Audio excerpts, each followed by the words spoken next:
Babysat for free and stepdaughter and her BF accused me of neglect cause I babysat 4 other grandkids at the same time. Now they're shocked how expensive daycare is updated. Update. Am I the a-hole for refusing to continue providing free childcare for my stepdaughter? Original post. I did a work program with the local clerk of court's office when I was in high school. They hired me when I graduated, and I had my 30 service years before I turned 50. With 30 service years, you can get your full pension at any age. I worked until my first grandchild was born, then I retired to be grandma daycare. I have 5 grandchildren, an 8-year-old male for my stepson, a 7-year-old male for my son, a 5-year-old female, and an 18-old male for my daughter. I babysat all of them with no issues or complaints. I still keep the 18-old Monday through Friday and the older ones during the summer and school holidays. My stepdaughter and her boyfriend have been non-stop dramas since before the baby was born. When she was 10 weeks pregnant, they presented a 3-page list of rules for when I was babysitting. They said if I didn't sign it, they wouldn't allow me to babysit. I said I understood their need to do what was best for their baby and assured them there would be no hurt feelings on my end if they made other childcare arrangements. Some of the rules were almost understandable, but most were downright ridiculous, and none of it was going to work for me. I don't remember them all, but some examples are, I can't take the baby anywhere without their permission. I can't watch more than one additional child while babysitting. I can't cook. I had to provide a full name, DOB, and address of any potential visitors ahead of time for their approval. They had to know any time I had a guest over, who it was and how long they stayed. My 9-year-old cat would have to be kept out of rooms where the baby would be, even when the baby wasn't there. I couldn't get another pet without their agreement. When she was 7 months long, they came back with revised rules in an attempt to compromise. Again, I let them know their expectations were not going to fit with my life and that they should find other childcare. 2 days after my stepdaughter went back to work, she called and asked if I could keep Cullen the next day.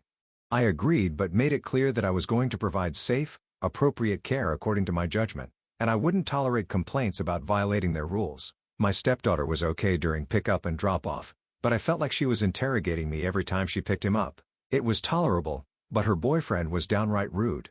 By Sunday, I would dread the start of the week because of dealing with both of them, especially his behavior. At minimum, he would pick up Colin, partially undress him, make at least one snide comment about my cat, or complain if I had any other grandchildren over or if I had cooked. Then he'd say things like, "I guess we don't have any choice but to put up with this for now," or "I guess you're happy that you won." This went on for 4 months. I spoke to my stepdaughter several times, telling her that they seemed unhappy with my care and should find another solution. I also told her that her boyfriend needed to stop being so vocal. Things would improve for a day or two, but then he'd start again. It all came to a head as Thanksgiving approached. He was very vocal about not wanting me to keep all my grandchildren over the break. I made it clear that I would have all of them on certain days and that they needed to make other arrangements if they had a problem. They didn't make other arrangements, and when he picked Colin up on the first day, I had all the grandchildren, and he was very rude. Although nothing happened, everyone was happy, clean, and fed. He said to Colin, "I'm sorry. We have no choice but to leave you in an unsafe situation to be neglected." I called my stepdaughter that night, relayed what was said, and told her she had 2 weeks to make other arrangements. I also told her she needed to drop off and pick up Colin during that time. If her boyfriend came to drop him off, I would refuse to keep him, and if he came to pick him up, I wouldn't watch him again. Things improved with her doing drop-offs and pickups. At some point, she asked if I could keep Colin until January because they had found someone, but he couldn't start until then. I agreed. On New Year's Day, several people sent me a screenshot of a post her boyfriend made on social media about how thankful he was that they were finally able to leave Colin without worrying about his safety or neglect. He didn't outright name me, but anyone who knows us would know the post implied plenty. I was just happy it was over. Friday, she called me as saying their new childcare provider told her Colin wasn't a good fit and couldn't return Monday. She asked if I would start keeping him again. I told her I was sorry for their situation but didn't feel comfortable watching him. My husband and stepson both think I should watch Colin under the agreement that Amanda drop him off and pick him up as they believe her boyfriend is the real problem. My stepson also commented that I'd probably be more willing to let it go if it had been a conflict with my daughter's husband. My pension is about $4,000 a month, plus continuation of my health insurance, which is about 40% of our take-home income if that matters. Am I the a-hole for refusing to start watching Colin again? Now for the top comments before reading the update. Not the a-hole, no. You shouldn't put yourself through this for Colin's sake. Colin will get cared for regardless. There's no need for you to set yourself on fire because your stepdaughter and her boyfriend can't behave like normal human beings. Your husband and stepson are welcome to offer free childcare and put up with his treatment if it's important to them. But you've done your time. Learn from that experience, and don't let yourself be put in the same situation again. There's a reason the licensed daycare won't keep him. It's the boyfriend. The liability alone would make me pause. He could ruin your lives, especially after that Facebook post. No way. Yeah. Boyfriend could call CPS because of the cat or some other crazy idea. Stay away from these people. Baby daddy has a real problem. That's very controlling behavior there. He also may have a distorted view of you if your stepdaughter has complained about her evil stepmother before the baby, until she needed you, that is. Not the a-hole. I read that gaslighting runs deep in that crowd. You're so good with boundaries. Now they're slandered your name, called you unsafe and unfit until they need you again. If your husband and stepson want to help them, they should. I'm guessing the example of your daughter/sister-in-law doesn't include public shaming on Facebook. Those demands are nonsense and pretty funny considering they can't figure out their own lives but want to run your retirement. Good luck, because God forbid that baby gets mobile and bumps their head or some other minor issue comes up. Yeah, that couple is better off being someone else's headache than this sweet lady. Now for the update. First, let me address the common suggestion that Amanda's boyfriend is purposely sabotaging their childcare to trap her at home. They make roughly the same amount of money and definitely can't afford to lose half their income. I seriously doubt he wants her to stay home. Second, I would never tell my stepson to find someone else to watch his child because of his simple difference of opinion. My grandson and I have a very close bond. He's the oldest, and it would break both my heart and his if he didn't come spend his holidays and summers with me. Plus, he's a huge help with the little ones when I have them all. And things get hectic. I would never be so petty as to make him and all my other grandchildren suffer because of an adult disagreement. So, I sort of ask around about why they were dropped by their new sitter so quickly. Apparently, they weren't. Amanda picked Cullen up and dropped him off both days he went, and everything was lovely. He did cry quite a bit, but they expected that to improve as he adjusted to not being held as much. My husband and stepson talked to Amanda, and she said they realized they can't afford daycare. They already made the easy changes, packing a lunch, giving up fancy coffee, etc., and his dad and her mom are both giving them about $100 a month towards childcare.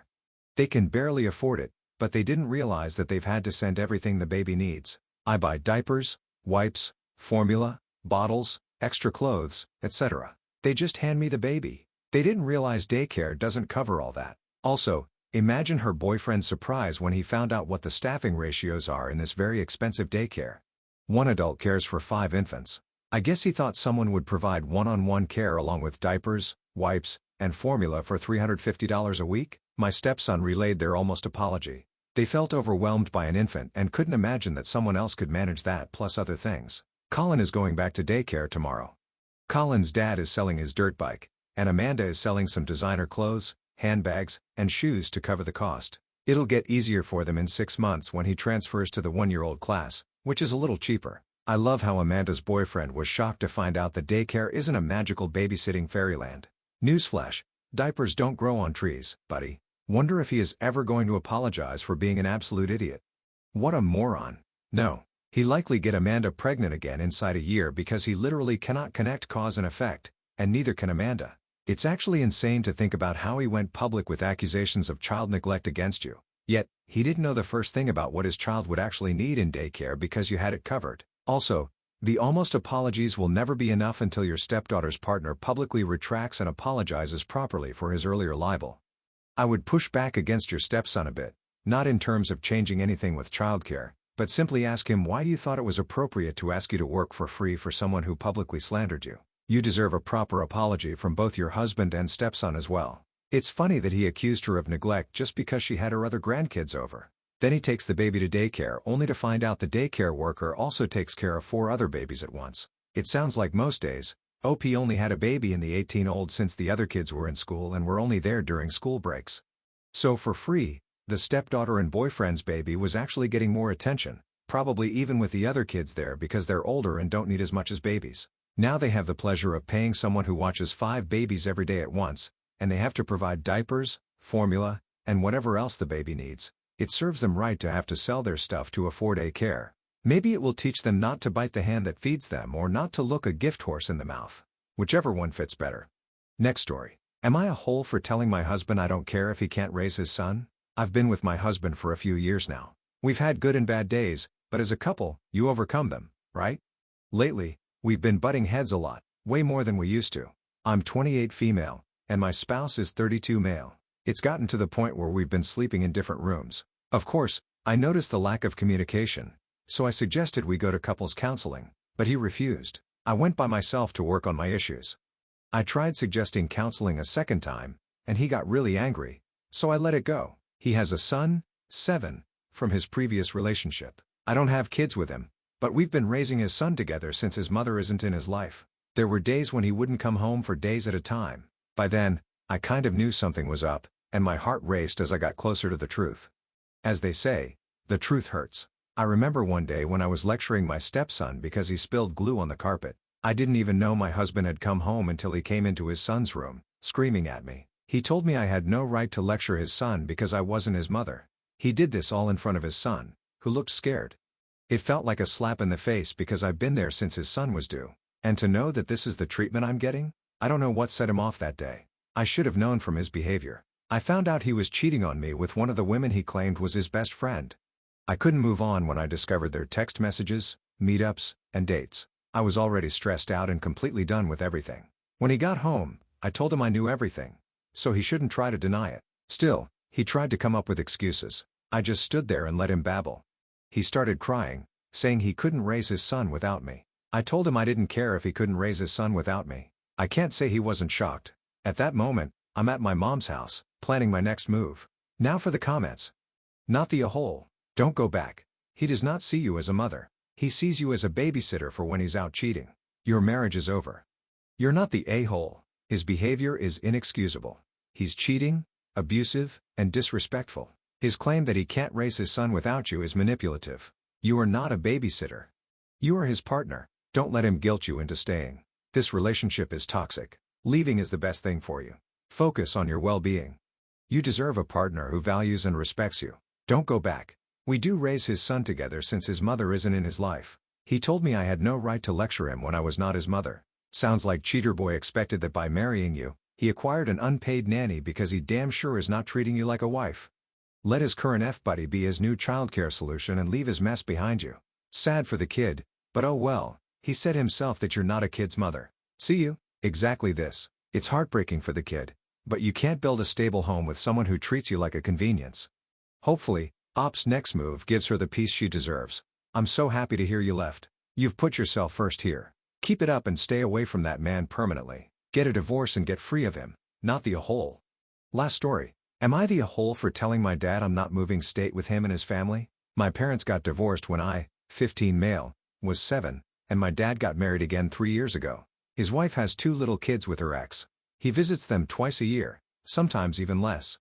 At my dad's house, I've always had to take care of myself, and when his wife's kids came into the house, I was expected to babysit and make sure they were taken care of too. It's 3 hours, Monday to Friday, when I'm at my dad's. My mom hated it for me as much as I hated it, but it wasn't something my dad would ever stop, even when she talked to him about it. A judge didn't care when my mom told the courts about it because siblings babysitting isn't the worst thing ever. I don't think that's fair because they're not even my siblings, and they weren't my step-siblings when it first started. But I guess it doesn't matter. The kids got super attached to me. Dad argued with my mom a lot because she wouldn't make me go over to his house on her time to babysit for those 3 hours. He thought it was crappy of her to get in the way of my time with the kids, and he didn't care if I didn't want to. When my dad and his wife decided to move states, they wanted me to come. The judge said no because he'd be taking me away from my mom, and I've lived here my whole life. However, the judge said that if I wanted to go, it would be approved, and my mom couldn't stop it. But I don't want to go, and I've told him that repeatedly. He told me I should think more about it and said I'm part of a bigger family and that he'd miss me, and his stepkids would miss me too. Even when he was saying that, it was so obvious he'd also miss the babysitting I do for them. He told me to think about the long term and the good things the move would make possible. For example, they're moving close to a really good school, which my dad tried to use as a reason to get my mom to agree to make me go. But my mom doesn't want to only see me every few months. Now my dad's throwing a fit because I've said I won't move, and they are leaving in a couple of weeks. I'm still not going. Am I the a-hole? Not the a-hole. Free babysitting is done, Dad. Have fun actually paying someone to take care of the kids. Yep, I'm so happy it's done in 2 weeks. Exactly. The free ride is over. Let's see how fast he realizes just how much he's been leaning on you to keep things running smoothly. It's not your job to step up where Dad refuses to take responsibility. Maybe paying for actual childcare will give him a reality check. Don't go anywhere. Stop babysitting. Oh my God. I don't get to stop it. My dad made it one of my chores. But once he moves, I won't have to anymore. Actually, tell the judge you aren't being paid to babysit, but that puts a stop to it. According to federal guidelines, you aren't allowed to work for free. Babysitting is a job, not a chore. Tell your mom if you aren't being paid you don't want to babysit. The judge knew, but didn't see a problem because dad treated it like a chore I had to do. And the judge said that's normal.